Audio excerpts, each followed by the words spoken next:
Hello everyone, आप सभी का स्वागत है। और 2-3 दिनों से इस पर हम सोच रहे थे कि एक वीडियो आप लोगों के लिए सभी के लिए लेकर आएंगे, बट चूंकि वेट था वैकेंसीज़ का, बहुत सारी वैकेंसीज़ यहाँ पर ऑलरेडी आ चुकी हैं। एंड अब हमारे लिए जो सबसे बड़ा सवाल ये है कि किस पर हम फोकस रहें। और दूसरा जो सबसे इम्पोर्टेंट सेक्शन ये था कि जो 4-5 सालों से लगातार इस फील्ड पे हैं, तो क्या हमको उसमें कंटिन्यू करना चाहिए या फिर नहीं करना चाहिए। मतलब क्या हम थोड़ा सा ब्रेक लें, कुछ और पार्ट टाइम जॉब करें, अर्निंग पे थोड़ा ध्यान दें, क्या करें, वो सबसे हमारे लिए जो है एक इम्पॉर्टेंट सेक्शन यहाँ पर होने वाला है। क्योंकि बहुत सारे बच्चों की ये डिमांड भी थी कि सर ये चीज़ें हमको बहुत ज़्यादा कसोटती है कि यार ठीक है हम 2 साल 3 साल और कर लेंगे, लेकिन फिर क्या, मतलब फाइनल रिजल्ट क्या होगा। तो चलिए 1 बाय 1 हम स्टार्ट यहाँ पर करते हैं कि देखिए आपके पास अभी प्रीलिम्स वाला पार्ट तो चलो बहुत लंबा है, 1 साल बाद आने वाला है। मेंस वाला पार्ट है जो एकदम सबसे सामने है, जून में होना है, जून एंड में होना है। ADI इसने मस्त से एंट्री मारी है, बट यहाँ पर ज़्यादातर इंजीनियर्स एंड जो आपके मास्टर्स होंगे, कॉमर्स है, साइंस वाला जो फील्ड है, 2-3 मैंने जहाँ तक देखा है,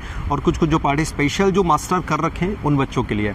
और उसके बाद जो तीसरा है वो सबसे ज़्यादा चर्चित, बहुप्रतीक्षित और मैं कह सकता हूँ कि ऑन डिमांडिंग, तो वो आपका होने वाला है ADO होने वाला है। ठीक है, तो इन तीनों पे ही हमारा कशमकश यहाँ पर होना है। तो आप लोग एक चीज़ ज़रूर करिएगा, स्पेशली ऐसे बच्चे जो पहले मेंस लिख चुके हैं और अभी जिनका मेंस हो रहा है, मतलब इन द सेंस मैं बात करता हूँ कि 120 प्लस अगर आ रहा है, तो भाई सब चीज़ छोड़ के सिर्फ और सिर्फ आप मेंस पे फोकस रखें। ठीक है, दूसरा ऐसे स्टूडेंट्स जिनका लग रहा है कि हो सकता है अपन नियर अबाउट है, बट इन फ्यूचर हमको कहीं ना कहीं हमको मेंस लिखना है, ये एकदम तय है कि अगले साल हमको लिखना है, तो ऐसे सेगमेंट वाले भी अपन क्या कर सकते हैं, सिर्फ मेंस पे स्ट्रिक्ट हो सकते हैं।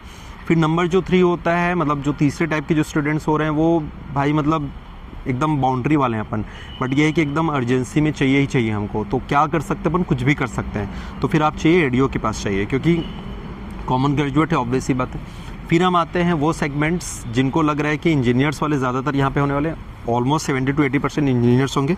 इसमें आप चले जाएंगे किसके पास, ADI के पास। हाँ, यहाँ पर पोस्ट कम है, लेकिन एक एडवांटेज ये है कि सिविल इंजीनियरिंग वाले जो बच्चे होंगे वो ज़्यादातर अपने सेगमेंट में जाएंगे, यहाँ पर नहीं आएंगे, तो बच रहे हैं जो बाकी सेगमेंट्स वाले हैं, इलेक्ट्रिकल, मैकेनिकल एंड ऑल, तो वहाँ पर आप जा सकते हैं। ठीक है, अब आते हैं सबसे इंपॉर्टेंट कि सर ये सब छोड़िए, जिनको जो करना है वो तो कर लेंगे, आप हमारी बात करें, आप हमारे लिए जो है लेकर आने वाले थे। तो इसमें सबसे इंपॉर्टेंट ये वाला पॉइंट होगा कि जब तक आपको ऐसा लग रहा है कि विदाउट एनी इन्फ्लुएंस या विदाउट एनी डिस्टर्बेंस में बहुत टाइप के डिस्टर्बेंस हो सकते हैं।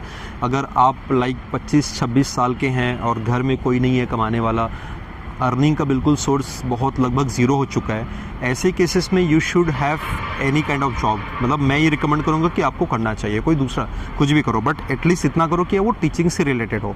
बहुत सारे ऑर्गेनाइजेशन हैं, इंस्टीट्यूशंस हैं, कुछ ना कुछ आपको मिल जाएगा।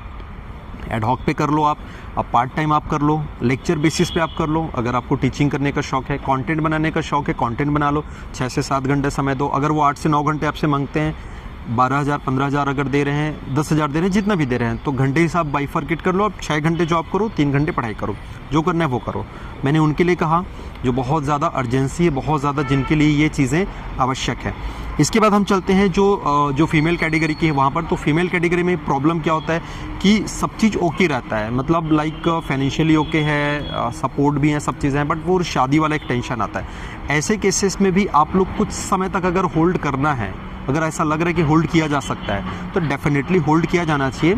अदरवाइज आप जहाँ भी कर रहे होंगे आप उनसे बात कर ले कि भाई मेरे को ना ये एग्ज़ाम देनी है, मतलब वो एकदम क्लियर होना चाहिए, बातों वाले में नहीं होना चाहिए कि हाँ बोल दिए फिर बाद में पता चले आप बहुत बाकी इधर जाके चीज़ों में आप व्यस्त हो गए, तो वो चीज़ें नहीं होनी चाहिए। तो वो क्लैरिफिकेशन सिर्फ और सिर्फ आप पे डिपेंड करता है। और इसमें कई बार ये भी थर्ड कैटेगरी ये भी हो सकती है जिसमें ऐसे स्टूडेंट्स होंगे, फीमेल ही हैं, बट उनको अर्निंग भी करनी है जस्ट फॉर देयर फैमिलीज़, मतलब उनके परिवार वालों के लिए, क्योंकि घर में सबसे बड़ी वो हैं, या हो सकता है कि बाकी लोग हैं ही नहीं आसपास कि वो हमारी हेल्प कर सके या हमारे अर्निंग में हमारी मदद कर सके। तो जहाँ पर सवाल यह था कि सर मुझे इस पर्पस से जॉब करना है, तो जॉब का पर्पस आपको पता होना चाहिए, किस चीज़ के लिए कर रहे हो। लाइफ चलाना है आपको, उसके बिना बिल्कुल अटक जानी है आपकी ज़िंदगी, कुछ है ही नहीं, आगे पीछे कुछ समझ नहीं आ रहा है, इसलिए करना है, then yes okay you can start. और दूसरा ये भी आप लोग इस चीज़ को ध्यान रखिएगा, जैसे फॉर एग्जांपल अगर यहाँ पर हम बात कर रहे हैं तो आप लोगों के पास ना डिग्रीज आप उसको धीरे धीरे इंक्रीज़ करते चलें। मतलब समटाइम्स ऐसा हमको लगता है कि इतने सारे डिग्री लेके हमको आखिर क्या ही मिला या हम क्या करें, तो आप उस चीज़ के लिए वरी ना हो। आप मास्टर्स कर लें, आप नेट क्लियर कर लीजिए, ठीक है, कहीं ना कहीं उसका फ़ायदा होता है। मतलब आप ना पार्ट टाइम या पैरेलल आप कुछ ना कुछ प्राइवेट फॉर्म भरते रहें। और सबसे बढ़िया मैं बोलता हूँ बीएड, मतलब अभी के समय में भले आप लोगों को ये मजाक लगे या जो भी लगे या जैसा भी लगे, बट रियलिटी तो यही है, सच्चाई यही है कि बीएड अगर आपने करा है, बीएड आपके पास है, तो अभी नहीं निकालेगा, 2 साल में नहीं निकालेगा, तीसरे साल में निकालेगा, अरे चौथे साल में तो निकालेगा, कभी तो निकालेगा ना। तो बीएड है, टीईटी है, टीईटी में आप लाइक एक सेंट्रल टेट है, स्टेट टेट है, जो भी आप देख लीजिएगा, और वो प्रॉपर वे में करें, उसको कर लो भाई। उसको करने के बाद एक चीज़ जो है ना आपकी वो सिक्योर हो जाएगी कि 2, 3, 4 साल जब भी आपकी आनी है, क्योंकि वो ऐसे पोस्ट हैं वो जो कभी खाली होने नहीं है और वो चाहिए ही चाहिए, ठीक है। तो आप उस चीज़ की प्रिपरेशन, उस चीज़ को जो है आप अपने माइंड में रख सकते हैं।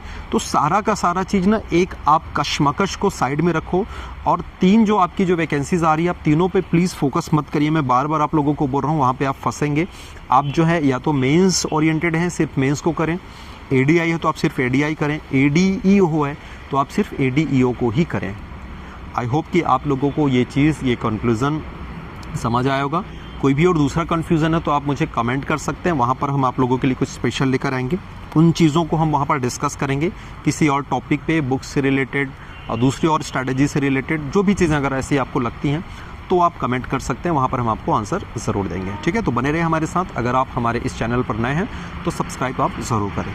Thank you.